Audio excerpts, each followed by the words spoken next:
अगर मैं आपसे कहूं कि समय हमेशा से मौजूद नहीं था, एक ऐसा क्षण भी था जब अतीत नहीं था ना भविष्य, बस एक भयावह शून्य, और उसी शून्य से जन्म हुआ काल का।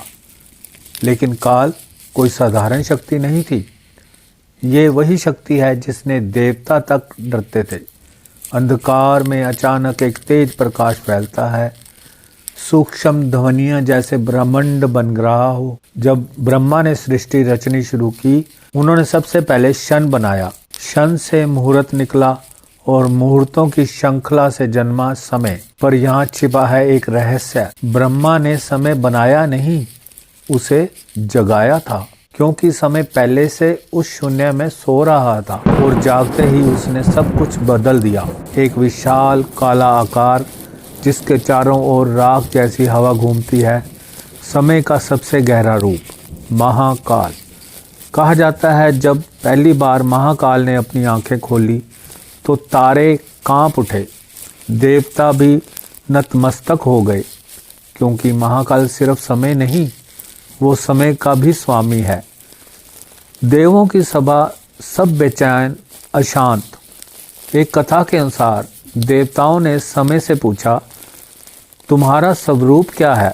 समय ने उत्तर दिया, मैं ना आरंभ हूँ और ना ही अंत। तुम मुझे माप सकते हो पर कोई रोक नहीं सकता।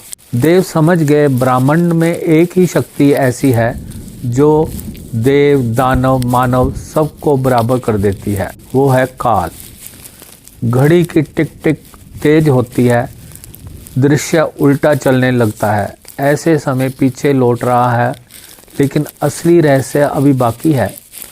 कहा जाता है महाकाल ने एक दिन ब्रह्मा से कहा, जब सृष्टि मेरी इच्छा से चलती है तो अंत भी मेरी इच्छा से ही होगा। इस एक वाक्य ने देवताओं का रक्त ठंडा कर दिया, क्योंकि इसका अर्थ था एक दिन काल स्वयं समय को समेट देगा और सब कुछ फिर उसी शून्य में लौट जाएगा जहां समय का जन्म हुआ था। महाकाल का रूप स्थिर नहीं, वो हर क्षण बदलता है। कभी वो समय है, कभी विनाश और कभी मुक्ति। लेकिन एक बात अटल है, जो समय को समझ लेता है वह अपने जीवन का समझ लेता है।